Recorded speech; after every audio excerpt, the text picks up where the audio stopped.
ಈ ಮುಸುಕುದಾರಿ mask man ಈ ನಿಗೂಢ ವ್ಯಕ್ತಿ ಈಗ ಅನೇಕ ರೀತಿಯಾದಂಥ ಪ್ರಶ್ನೆಗಳಿಗೆ ಎಡೆ ಮಾಡಿ ಕೊಡ್ತಾ ಇದ್ದಾನೆ. ಕಾರಣ ಹುಡುಕಿರುವಂಥ ಜಾಗಗಳಲ್ಲಿ ಎಲ್ಲೂ ಕೂಡ ಏನು ಕೂಡ ಸಿಗಲಿಲ್ಲ. ಈಗ ಬೋಳಿಯಾರ್ ಅರಣ್ಯ ಪ್ರದೇಶದಲ್ಲಿ ಶೋಧ ಕಾರ್ಯ ಅಂತ್ಯವಾಗಿದೆ. 15ನೇ ಪಾಯಿಂಟ್ನಲ್ಲೂ ಕೂಡ ಯಾವ ಕುರುಹು ಕೂಡ ಸಿಗಲಿಲ್ಲ. ಬೋಳಿಯಾರ್ನ ಗೋಮ್ಕರತಾರ್ ಅರಣ್ಯದಲ್ಲಿ ನಡೆದಂತಹ ಶೋಧ ಕಾರ್ಯ 13ರ ಬದಲು 15ನೇ ಪಾಯಿಂಟ್ನಲ್ಲಿ ಉತ್ಖನನ ಮಾಡಿದ್ದಾರೆ. ಅನಾಮಿಕ ದೂರುದಾರ ತೋರಿಸಿದಂಥ 15ನೆಯ ಸ್ಥಳ ಇದಾಗಿದೆ.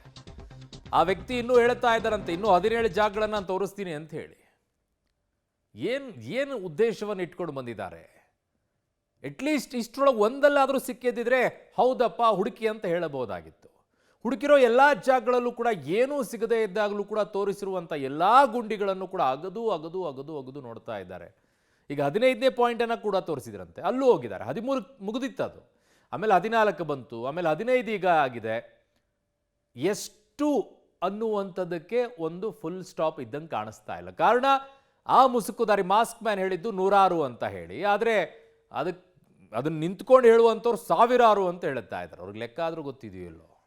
ನನ್ನ ಸಹೋದ್ಯೋಗಿ ದೀಪಕ್ ಜೈನ್ ನನ್ನ ಸಂಪರ್ಕಕ್ಕೆ ಸಿಗ್ತಾ ಇದ್ದಾರೆ. ದೀಪಕ್ ಜೈನ್, ಈಗ ಬಹಳ ಕುತೂಹಲ ಘಟ್ಟಕ್ಕೆ ಒಂದು ರೀತಿಯಾಗಿ ಹೋಗಿ ತಲುಪುತ್ತೆ 13ನೇದಾದ ತಕ್ಷಣ ಅಂತ ಅನ್ಕೊಳ್ತಾ ಇದ್ವಿ. ಬಟ್ ಹಂಗಾದಂಗೆ ಕಾಣಿಸ್ತಾ ಇಲ್ಲ. ಈ ಮಾಸ್ಕ್ ಮ್ಯಾನ್ ಮುಸುಕುದಾರಿ ಅನಾಮಿಕ ವ್ಯಕ್ತಿ ಏನಿದ್ದಾನೆ, ಈ ವ್ಯಕ್ತಿ ತೋರಿಸಿರುವಂಥ ಎಲ್ಲ ಜಾಗಗಳನ್ನು ಕೂಡ ನಾಳೆ ಇನ್ನೂ 1-2 ಜಾಗ ತೋರಿಸಿದ್ರೆ ಅಲ್ಲೂ ಕೂಡ ಗುಂಡಿ ತೋಡಬೇಕು ಡಿಸೈಡ್ ಮಾಡಿಬಿಟ್ಟಿದ್ದಾರೆ ಅಧಿಕಾರಿಗಳು. ಅರುಣ್, ಈಗ ತಾಂತ್ರಿಕವಾಗಿ ಸಮಸ್ಯೆ ಇರುವಂಥದ್ದು ಈ ಮಾಸ್ಕ್ ಮ್ಯಾನ್ ಏನಿದ್ದಾನೆ, ಆ ವ್ಯಕ್ತಿ ಆರಂಭದಲ್ಲಿ ಬೆಳ್ತಂಗಡಿ ಕೋರ್ಟ್ಗೆ ಬಂದು ಅಲ್ಲಿ ಆತ ಜಡ್ಜ್ ಮುಂದೆ ಹೇಳಿಕೆಯನ್ನು ಕೊಟ್ಟಿರೋದು ಮತ್ತು ಬುರುಡೆಯನ್ನು ಕೂಡ ಆತ ತೆಗೆದುಕೊಂಡು ಹೋಗಿರುವಂಥದ್ದು. ಅದರ ಜೊತೆಗೆ ವಕೀಲರ ಸಂಪರ್ಕದ ಮೂಲಕ ಆತ ಎಲ್ಲ ಕಾರ್ಯಾಚರಣೆಯನ್ನು ಮಾಡ್ತಾ ಇರುವಂಥದ್ದು. ಹಾಗಾಗಿ ಆತ ಆರಂಭದಲ್ಲೇ ಒಟ್ಟು 30 ಜಾಗದಲ್ಲಿ 100 ಶವ ಅನ್ನೋದನ್ನ ಹೇಳಿ ಆಗಿದೆ. ಆ ಹಿನ್ನೆಲೆಯಲ್ಲಿ 13 ಆರಂಭಿಕ ಹಂತದಲ್ಲಿ 1ನೇ ದಿನ ಮಹಜರು ಮಾಡಿದಂತಹ ಸಂದರ್ಭದಲ್ಲಿ 13 ಪಾಯಿಂಟ್ಗಳನ್ನು ಗುರುತಿಸಿ ಆಗಿದೆ. ಆದರೆ 17 ಬಾಕಿ ಇದೆ ಅನ್ನೋದನ್ನ ಆತ ಮೊದಲ 3-4 ದಿವಸ ಯಾವುದೇ ಕುರುಹುಗಳು ಸಿಗದಿದ್ದಂತಹ ಸಂದರ್ಭದಲ್ಲಿ ತಾನು ಹೇಳಿದ್ದು ಎಲ್ಲೋ ಮಿಸ್ ಮ್ಯಾಚ್ ಆಗ್ತಾ ಇದೆ, ಹಾಗಾಗಿ ನಾನು ಹೊಸ ಜಾಗವನ್ನು ತೋರಿಸಬೇಕು ಅನ್ನೋದನ್ನ ಆತ ವಕೀಲರ ಮೂಲಕ ಒತ್ತಾಯವನ್ನು ಮಾಡ್ತಾ ಇದ್ದ.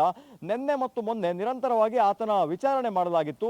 ಆ ವಿಚಾರಣೆ ನಂತರ ವಕೀಲರು AC ಸ್ಟೆಲ್ಲಾ ವರ್ಗೀಸ್ ಅವರ ಮನವೊಲಿಸ್ತಾ ಇದ್ರು.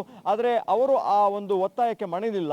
ಆದರೆ SIT ಅಧಿಕಾರಿಗಳಿಗೆ ಆತ ಹೇಳಿದಲ್ಲೆಲ್ಲ ಹೇಳಿದ ರೀತಿಯಲ್ಲಿ ಒಂದು ಡಿಗ್ಗಿಂಗ್ ಕಾರ್ಯಾಚರಣೆಯನ್ನಾಗಿರಲಿ ಅಥವಾ ಡಾಗ್ ಸ್ಕ್ವಾಡ್ ಬೇಕು ಅನ್ನುವಂಥ ಸಂದರ್ಭದಲ್ಲಿ ಅದನ್ನು ಎಲ್ಲವನ್ನ ಕೊಡುವಂಥ ಪರಿಸ್ಥಿತಿ ನಿರ್ಮಾಣ ಆಗಿತ್ತು.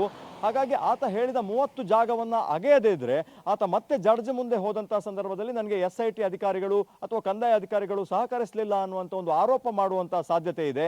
ಇಂತಹ ಒಂದು ಸಂದಿಗ್ಧ ಪರಿಸ್ಥಿತಿಯಲ್ಲಿ ಆತ ಹೇಳಿದ ಜಾಗದಲ್ಲೆಲ್ಲ ಉತ್ಖನನ ಮಾಡುವಂತಹ ಅನಿವಾರ್ಯತೆ SITಗೆ ಎದುರಾಗಿದೆ.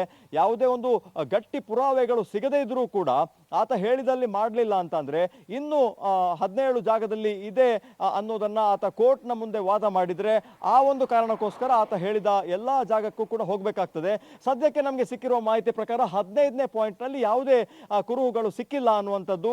ಹಾಗಾಗಿ 17ನೇ ಪಾಯಿಂಟ್ನಿಂದ ಮತ್ತೆ ಬೇರೆ ಕಡೆಗೆ ಆತ ಆ ಜಾಗದಲ್ಲಿ ಡಿಗ್ಗಿಂಗ್ ಮಾಡಿದಾರ ಅನ್ನುವಂಥದ್ದು ಕೆಲವೇ ಕ್ಷಣಗಳಲ್ಲಿ ಗೊತ್ತಾಗ್ತದೆ. ಆದರೆ 15ನೇ ಪಾಯಿಂಟ್ನಲ್ಲಿ ಸಿಕ್ಕಿಲ್ಲ ಅನ್ನುವಂಥ ಮಾಹಿತಿಗಳು ಲಭ್ಯ ಆಗ್ತಾ ಇದೆ.